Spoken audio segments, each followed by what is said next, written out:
Here we go, guys. It's Team Series Event 4. We have a 100 cal row and then 100 toes to bar, or today in our case we scaled 100 knee raises above the waist.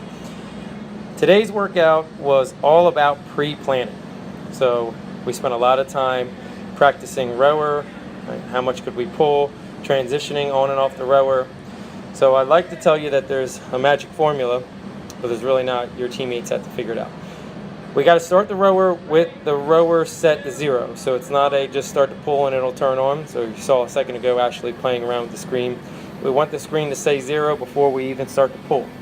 So it's 100 calories on the rower, and each person has to pull at least 20.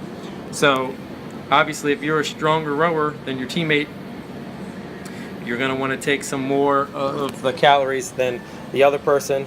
So looking at Ashley and I, obviously I'm a better rower since I'm taller, so I'm going to do more calories than she is. However, you still want to plan it out so that you're not tired.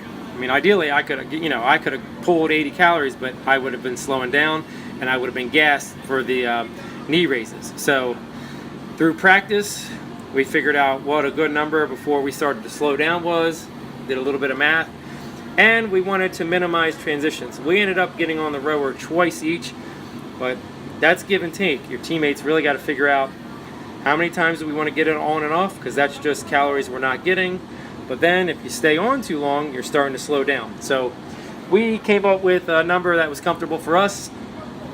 As far as the transitions go, things you want to work out is where am I going to go when I'm getting off so that we're not jumbled up. Also the footing. Okay, everybody likes the foot spots set at different places.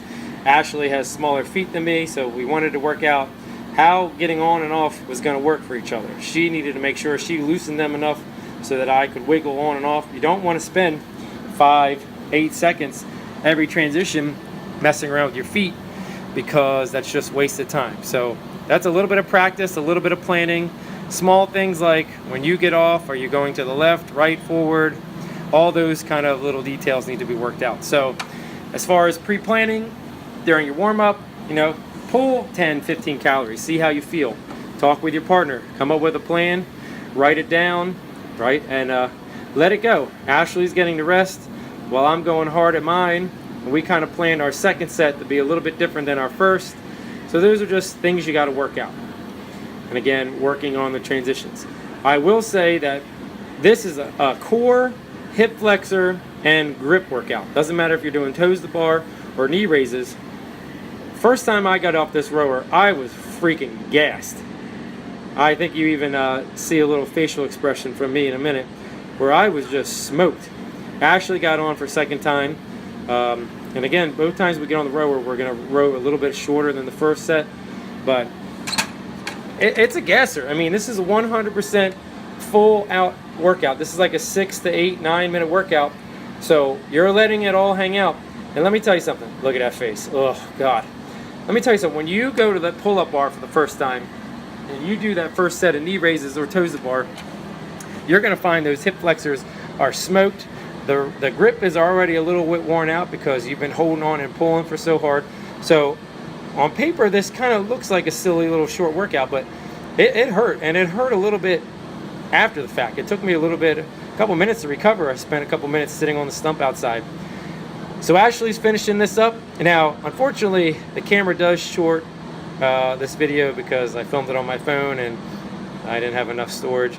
But you are going to see us get to the pull-up bar. You're not going to see us get through the whole set. So we've already worked out that this is it. I'm going to finish. I'm going to row to 100. Ashley's going to get her chalk because I'm yelling at her to get her chalk. Now, there's only one high five transition in this workout, and it's from rower to the first set of knee raises or toes to bar. Again, hopefully you've done enough hip flex, loosen it up, because I didn't, and it smoked me. I clearly wasn't warmed up enough for this, but whatever. So I'm finishing up, okay?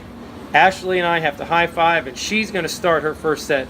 Now, the toes to bar and or the knee raises, the way I looked at it today is a 50 to 70% rule, meaning during our warm-up, we both played around with the movement, seeing what our max effort was, and we just decided to take that number, split it in half, or close to 70, because we want to come down with 1 or 2 left in us. So all we do need is a few seconds so our partner can work while we recover.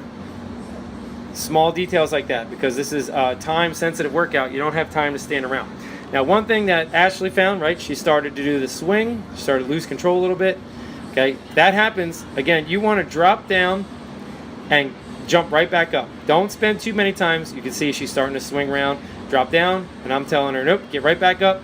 As soon as you feel like you're losing control, drop down. It's not worth hanging on, right, and trying to keep going, and then you're missing some reps or you're burning out because your forearms are dying trying to hold on. So pick a number. We did the 50 to 70% rule, and I just knew every time I got on there, I was doing a certain number.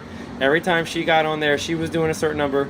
We knew how many sets we needed to do, and that many sets was going to finish the workout. If we just stuck to that number, okay, we were going to be good to go. I'm watching her. She drops down, good to go. Now, ideally, you're supposed to use the same pull-up bar. That's the rules. But due to our height, we had to kind of switch it up. Pretty simple. Pre-game, figure out your row technique, how many you're going to pull. Pre-session, figuring out the numbers, and just let it rip. There should not be a lot of talking to this one. This is short. Make it hurt.